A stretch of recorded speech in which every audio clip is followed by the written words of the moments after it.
During the entrance exam, Eva is anxious about her performance, but Sika reassures her about the upcoming practical exam.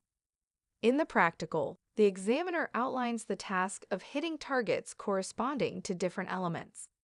As the students begin, Sika is unimpressed by their efforts.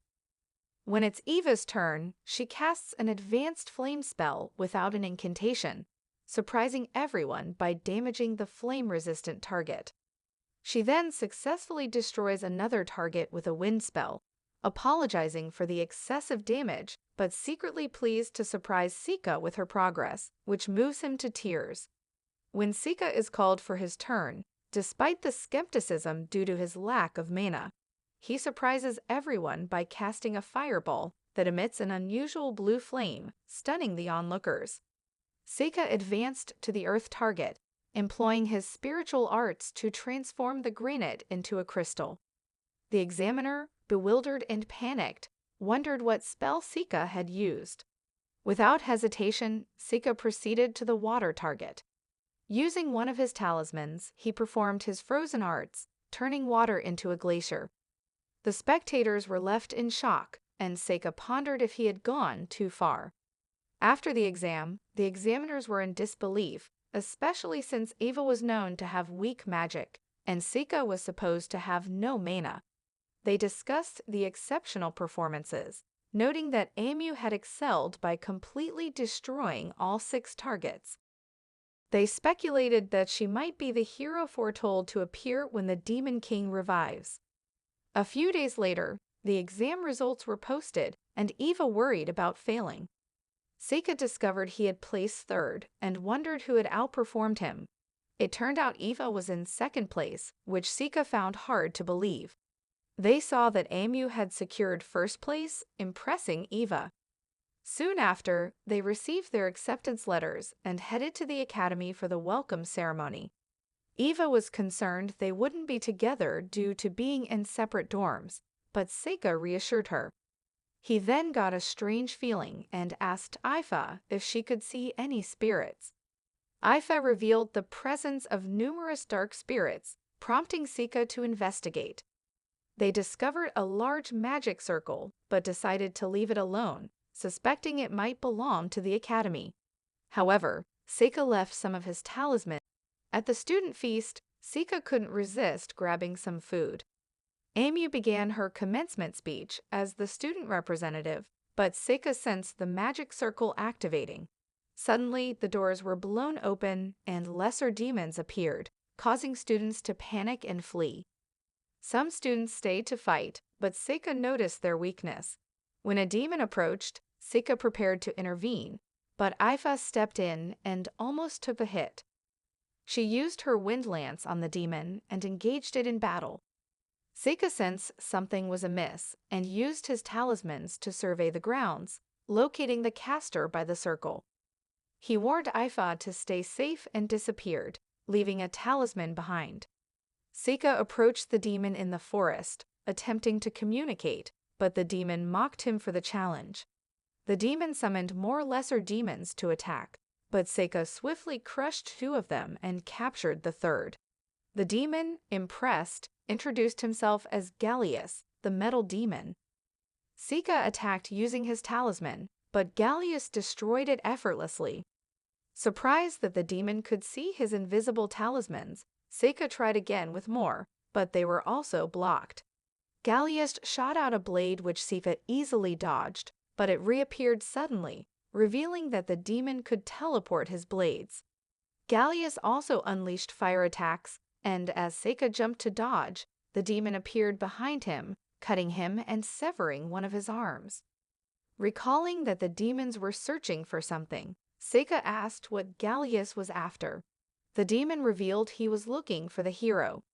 Sika dismissed the hero as a mere legend, but Gallius insisted it was real, explaining that years of peace had caused people to forget and think of it only as a legend.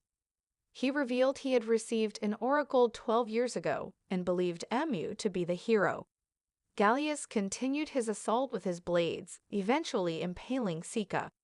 Thinking he had finished Sika off, Gallius turned to head for the hall, but Seika was revealed to be completely unharmed. Confused, Gallius stabbed Seika in the head, but Seika merely stated he could revive. Determined to kill Seika and stop the hero before she became the strongest, Gallius pressed on. Seika dodged his attacks and created a whirlpool by flooding the area, but Gallius escaped using his teleportation. Reappearing, Gallius faced Seika, who then summoned a thunder beast through a gate. The beast struck Gallius with lightning, having drenched him beforehand. Believing the fight to be over, Seika was surprised when the smoke cleared and Gallius was missing, only to be stabbed from behind. However, Seika revealed he had caught the demon, resulting in a huge explosion. Despite the explosion, Gallius survived and began to power up, taunting Seika that he must be out of talismans. Seika revealed he had plenty to spare, having diligently made them for years.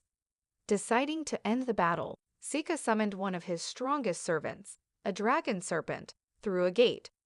Shocked, Gallius remarked that even the Demon King wouldn't have a dragon. The dragon rushed at him and crushed him with a single bite. As Seika tried to call back the dragon, it went wild. He quickly used his talismans to herd it back into its gate. Surprised that the dragon had rebelled, Seika speculated that it might be due to his weaker state in his current body. Yuki suddenly appeared, questioning if it was wise for Seika to use so many body-double talismans. Seika responded that it was necessary to figure out the demon's attack patterns. Seika returned to the hall where Ifa expressed her concerns about him. She relayed that Amu had single-handedly defeated 3 lesser demons, a fact that left their fellow students both shocked and worried. Seika recognized in their expressions a familiar concern that he himself had faced in the past.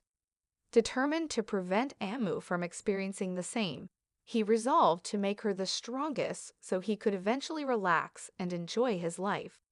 A month after the demon attack, the academy had returned to normal. Seika attempted to befriend Amo, but she remained distant and ignored his efforts. As Seika and Ifa were en route to class, a pot overhead spilled. Seika quickly teleported to safety.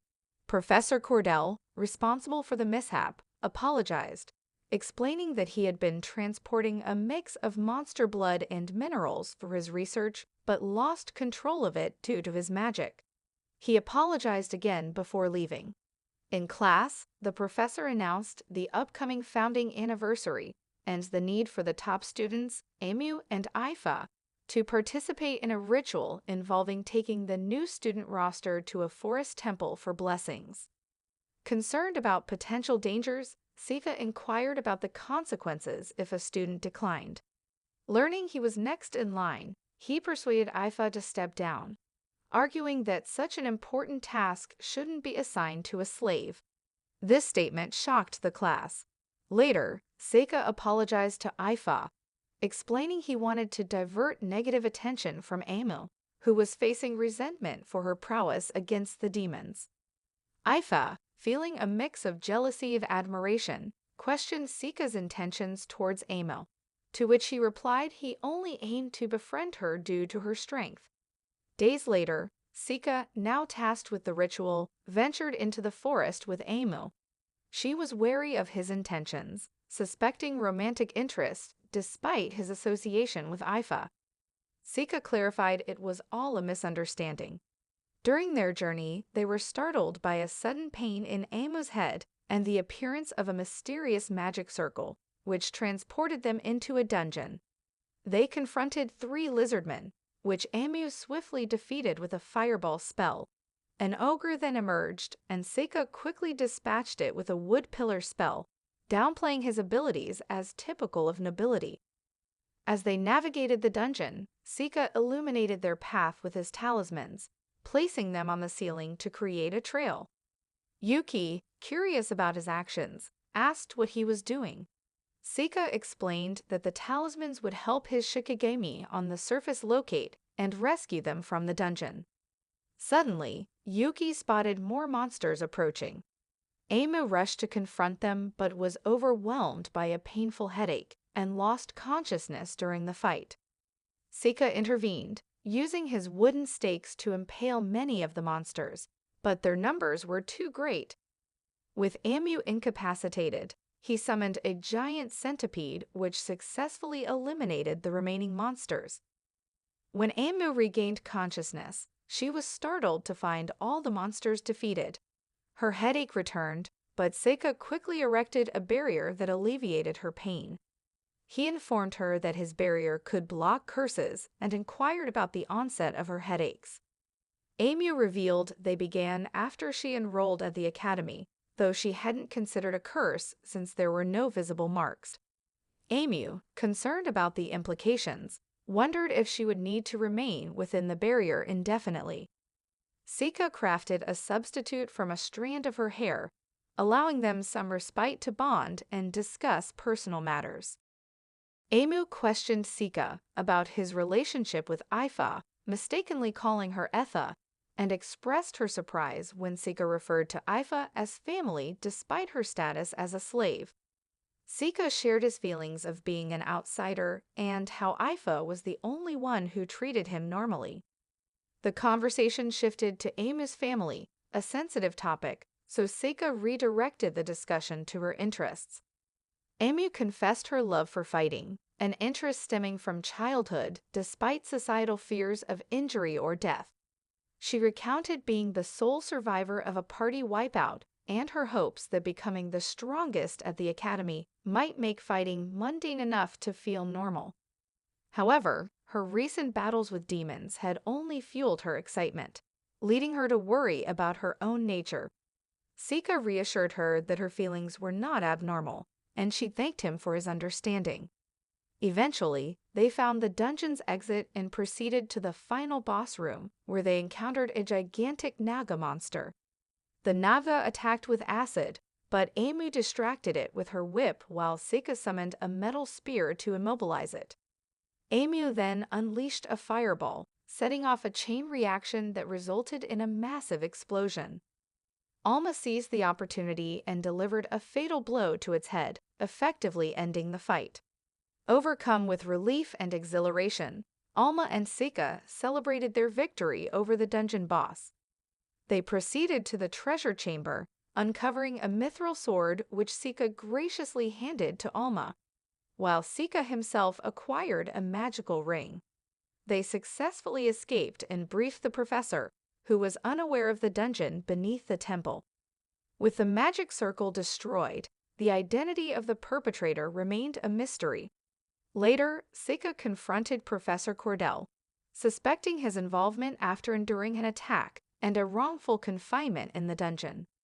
Surprised, Cordell initially feigned innocence, but soon boasted about creating a curse that utilized light magic to lethally strike from afar, disguised as an illness. He bragged about intending to use it on Alma, but Sika revealed that his protective actions had inadvertently shifted the curse's focus to those smeared with demon blood, which included Alma after her battle victories. In a strategic move, Sika summoned a demon he had captured and smeared himself with its blood, redirecting the curse towards himself. Employing a counter-curse technique from his past life, Sika managed to reverse the curse onto Cordell, causing him severe harm. Impressed by Cordell's ingenuity, yet firm in his role as an exorcist, Sika countered effectively. Afterwards, Etha inquired how Sika pinpointed Cordell as the guilty party. It was revealed that Sika's Shikigami had detected pollen on Cordell from flowers exclusive to the area around, giving Etha the magical ring which enhanced her ability to attract elemental spirits. Despite his efforts to befriend Alma, she remained distant, showing a preference for Etha's company, leaving Sika puzzled about their friendship.